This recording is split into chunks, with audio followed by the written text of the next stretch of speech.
Funding for this program is provided by Annenberg CPB to advance excellent teaching.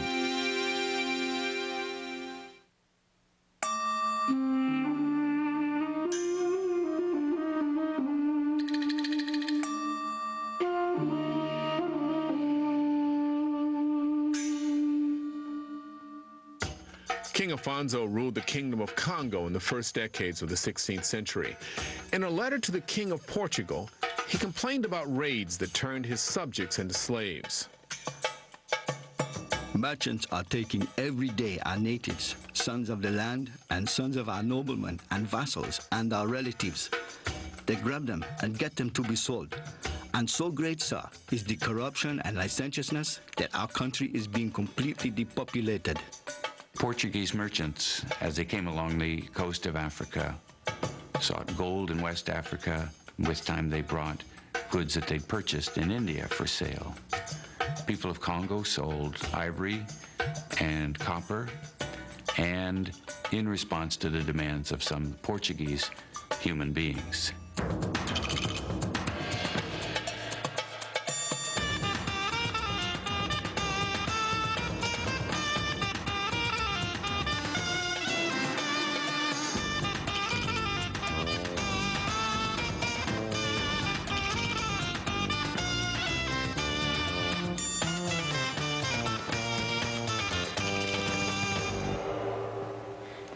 Many people take their freedoms for granted, including the freedom to choose where to live and what work to do.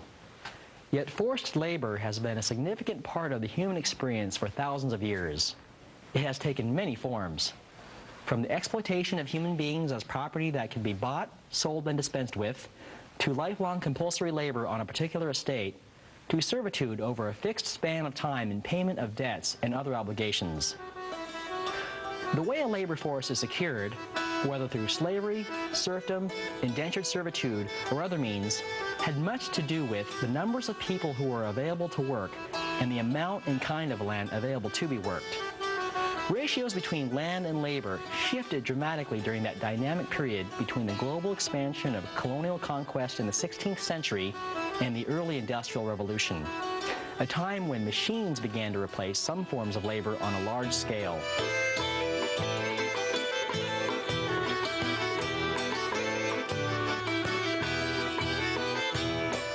In pre-industrial societies, the relationship between land and people was the primary basis for the economy. The natural environment, the political and social structures, the cultural traditions, and the local economic system all shaped the kinds of labor a particular society needed. Historically, societies have always contained a range of inequality.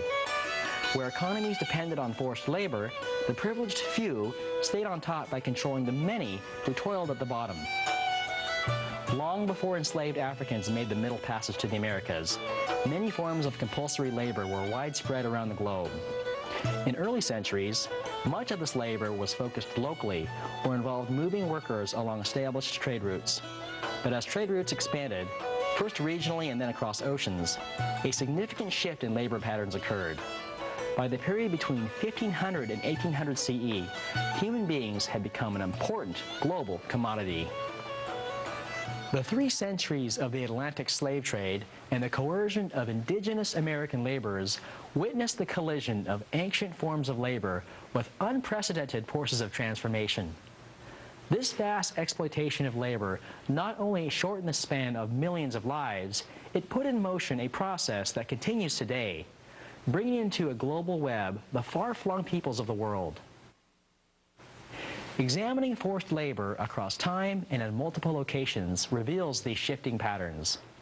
Whether it was indigenous or imposed by outsiders, there have been many diverse labor systems throughout both hemispheres, from the ancient world of Tsarist Russia, the African coast, and the Americas, as well as Southeast Asian city-states. These systems reveal the complex relationships between land and labor.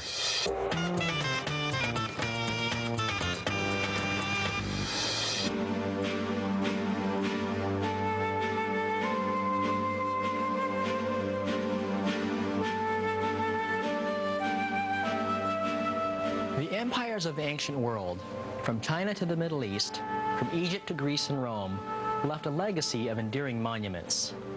Often, the workforces that sustained these societies and built their great walls, pyramids, temples, and palaces were comprised of slaves. In the Roman Empire, the institution of slavery was so crucial that slaves were even stock characters on the Roman stage. Roman citizens could not be enslaved. They were free. But for non-citizens, there were many ways to enter into servitude. Some adults became slaves in payment for their debts. Others were sold as children to pay off debt. The majority of Roman slaves were prisoners of war, captured in battle during the conquests that expanded the empire. Instead of being killed as enemy combatants, their lives were saved, so they might be forced into servitude. Consequently, the word for slave in Latin is serve, from the verb to save. As the empire expanded, Romans had more land to work, and consequently, greater need of slaves. One important task was extending the network of roads. Roman roads, built with slave labor, connected the slave estates with markets for their goods, and also afforded the military rapid access to the estates in case of trouble. Long after the Roman Empire, compulsory labor was still the basis of power and wealth in Western and Eastern Europe. Landholding elites made use of peasant labor on their largely self-sufficient manners. The impact of debt, the lack of other employment options, and the need for military as well as economic security turned many free peasants into serfs. The many systems of unfree labor can be classified into slavery and serfdom. In slavery, the person is held and owned as an individual, can be bought and sold. In serfdom, the person retains personal freedom but is bound to the land and is unable to move. When there's an abundance of people to work the land, labor costs little or nothing, and land becomes more valuable since the large labor force makes it more productive. But when the population of workers decreases in relation to the availability of land, the value of labor rises. In such times, wealth flows from the ability to obtain workers and to control a large labor force. This dynamic was clearly apparent in Eastern Europe within the territories controlled by Tsarist Russia. By 1500, the Tsars had expanded the Muscovite state to 7 times its original size. The vast amounts of land they now controlled made labor a valuable commodity.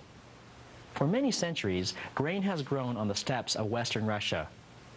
Before the mechanization of agriculture, this crop required a large and dependable labor force.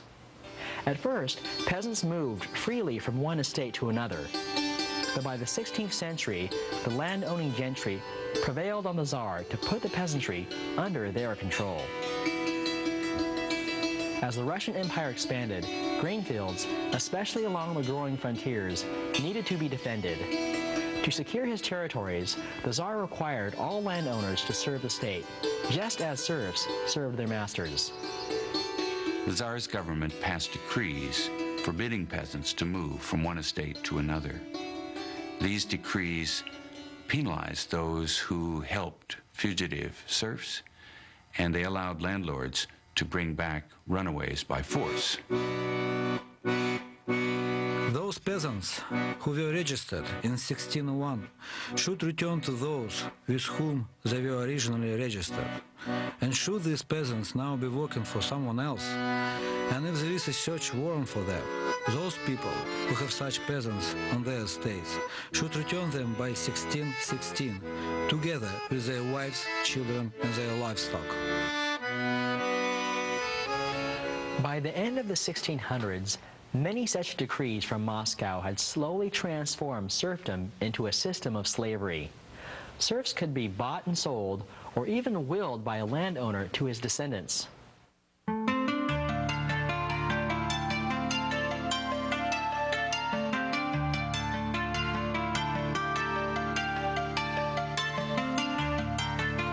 During the 7 centuries between 1000 and 1700 CE, slavery in Southeast Asia developed in a different way than the agricultural servitude that evolved under the Tsars.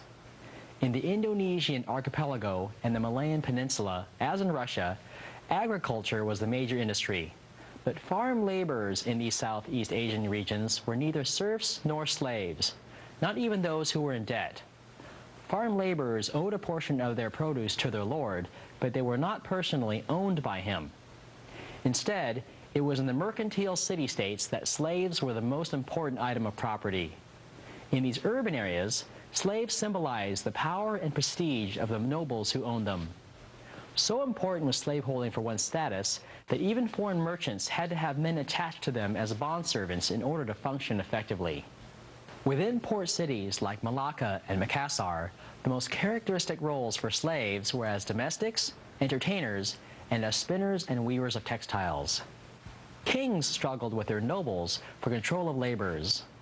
Under the system of unpaid state labor called corvée, kings sought to maximize the number of people to do the work of the state.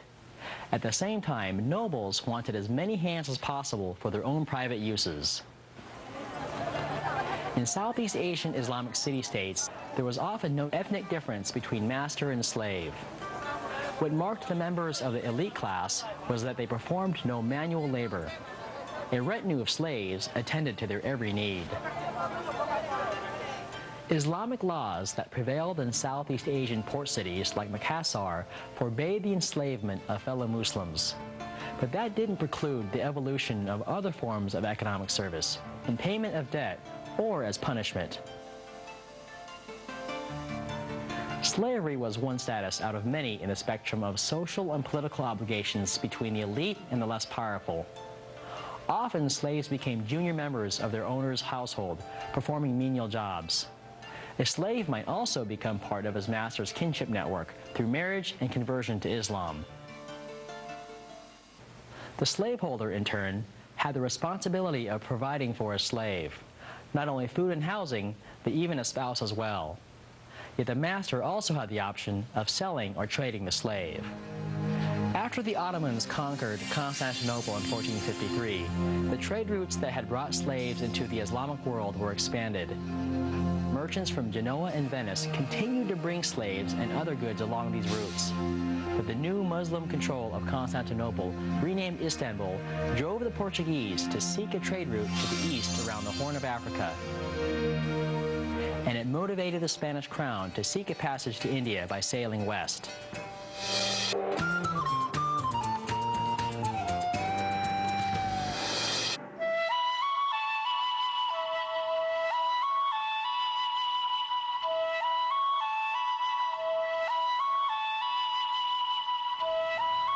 One of the most significant of these exploratory voyages was headed by Christopher Columbus. His voyages initiated the first global era in human history, thrusting long separated lines of the human family upon each other in ways that created unimagined opportunities and unimaginable suffering. One Spaniard who traveled with Columbus was Bartolomé de las Casas. De las Casas witnessed the subjugation of the native people in the Americas. Wherever else in the world have rational men in happy and populous lands been subjected by such cruel and unjust wars, called conquests, and then been divided up by the same cruel butchers and tyrannical robbers as though they were inanimate things? The Spanish crown produced a document that colonists were required to read to the natives. It explained their lack of rights and was delivered in a language they did not understand. On Hispaniola, forcing the Indians to do unaccustomed hard labor in the mines took a terrible toll.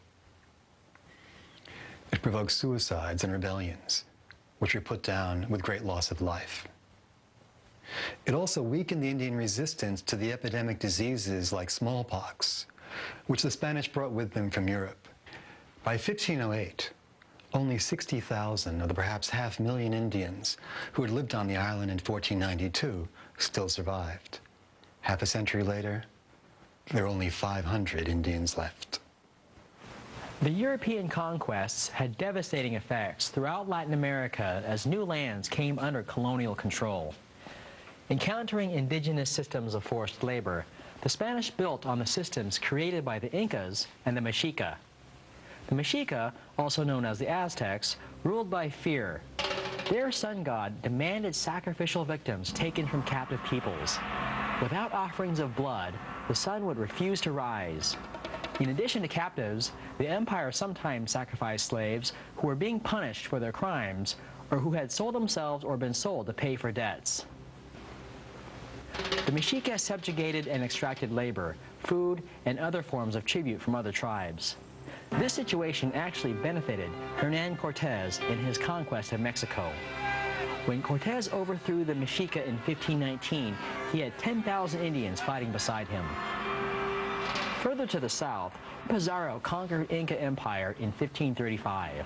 The Incas were the latest in a series of empires that had dominated the Andean mountains and the coastal river valleys of Peru. It's amazing that Pizarro was able to conquer such a vast and powerful empire with only a few hundred men. But smallpox introduced through European contact traveled ahead of the Spanish army to Peru. Also, Pizarro arrived during a civil war between rival Inca rulers, which had weakened their empire. Additionally, Pizarro used treachery in capturing their ruler, Atahualpa. Once seized, Pizarro held Atahualpa for ransom, then killed him.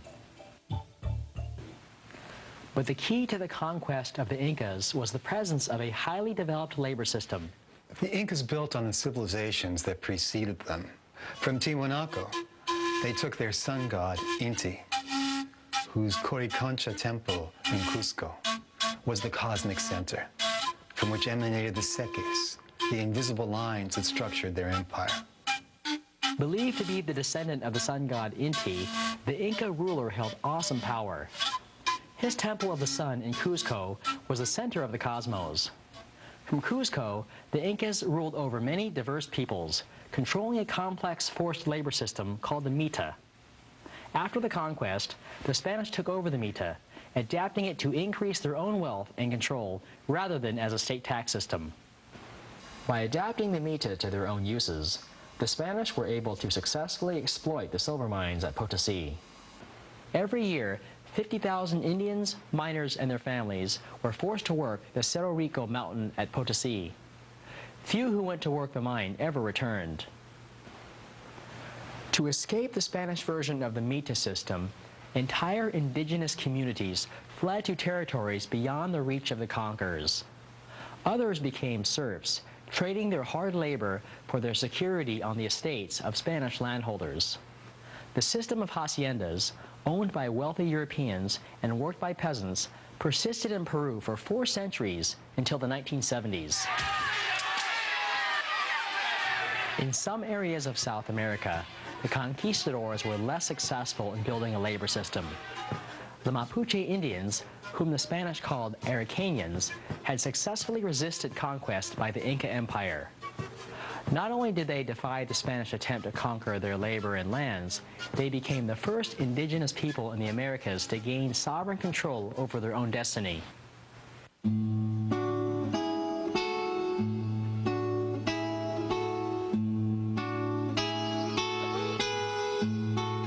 Unlike South America, which had mineral wealth and Indian labor, the Caribbean islands had potential as plantation sites, but lacked a large indigenous labor force.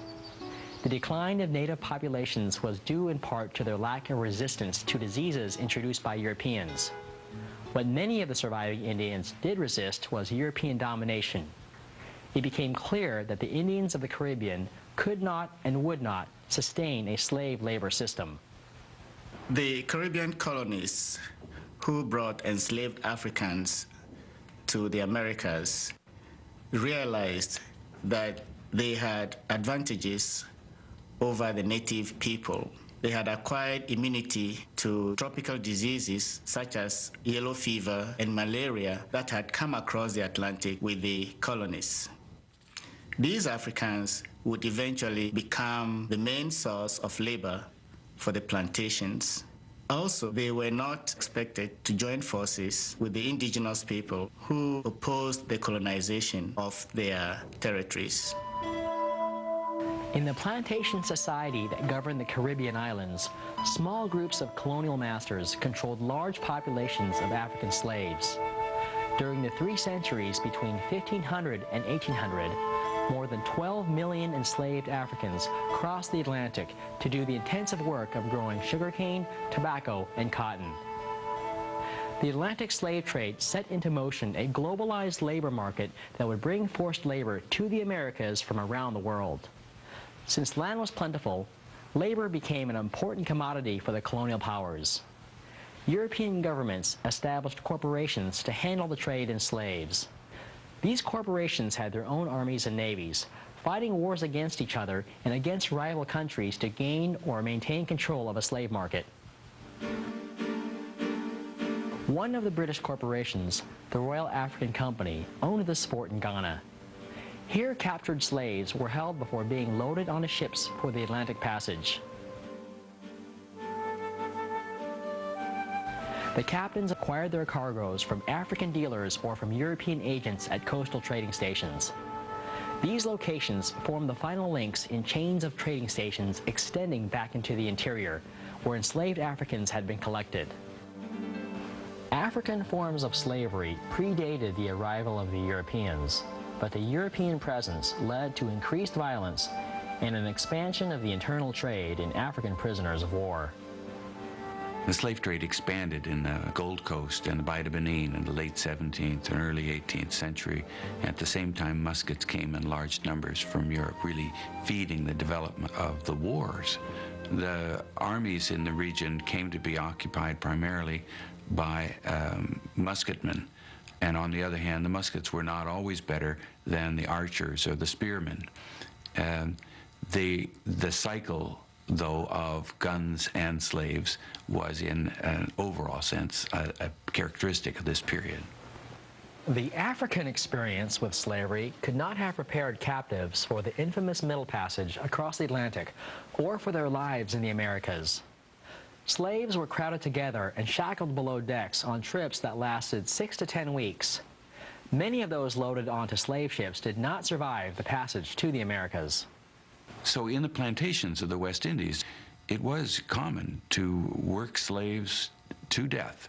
The cost of replacing an adult slave with another adult slave was easy enough to meet, and that was the preferential approach rather than spending the energy to bring up children.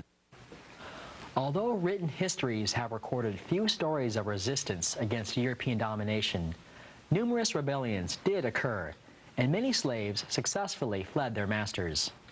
Some of the escaped slaves found refuge among the native people. Others went to sea on pirate ships to gain their freedom. In Jamaica, these escaped slaves found refuge in the Blue Mountains, from where they fought the military forces of the colonies to a stalemate, establishing their independent communities. These communities were the first freedom fighters. Not only slaves opposed slavery. Not everyone living as free citizens in countries where slavery was supported believed it to be the best option. What types of controversies arose in areas where slavery at home had been abolished, but was still being carried out in holdings overseas?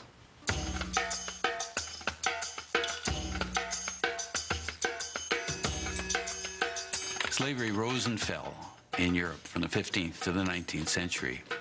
In Portugal, thousands of slaves were brought mostly from Africa and worked in the fields and as artisans in rural Portugal in the 16th century and the 15th century. In Russia, a system of agricultural slavery grew up in the 16th century and lasted until Peter the Great in about 1720 transformed the slaves to the position of serfs.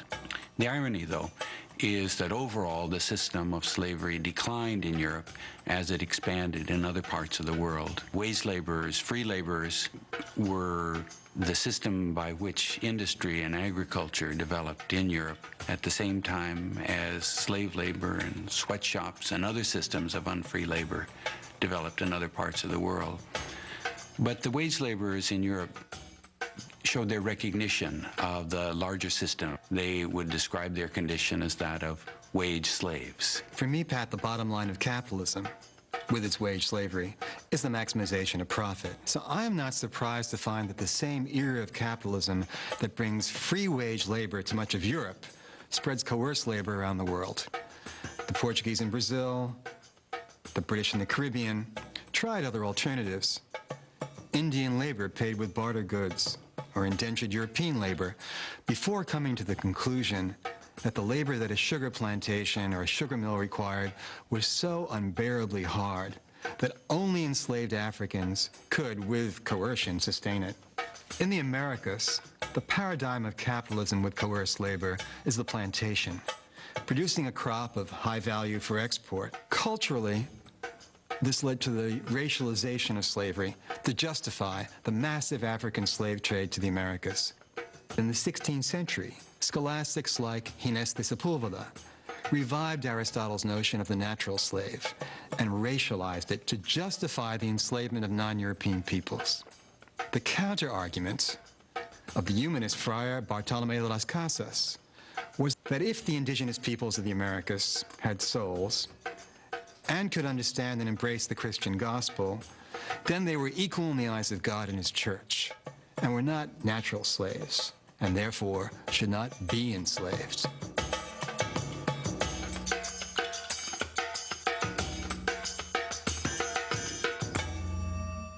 Certainly, the concept of forced labor, with all of its complexities, has throughout history both reflected the brutality of the human experience and helped define freedom itself. Over the centuries, societies have used many forms of involuntary labor. People have been forced to work for others in various ways. After 1500, the capture and transport of laborers became a part of the process of globalization. As the control of the European empires spread around the globe, slavery and other forms of servitude amplified social and economic differences. But the increased contact brought about by shuttling human laborers across vast distances also helped integrate societies, spreading ideas and cultures.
Funding for this program is provided by Annenberg CPB to advance excellent teaching.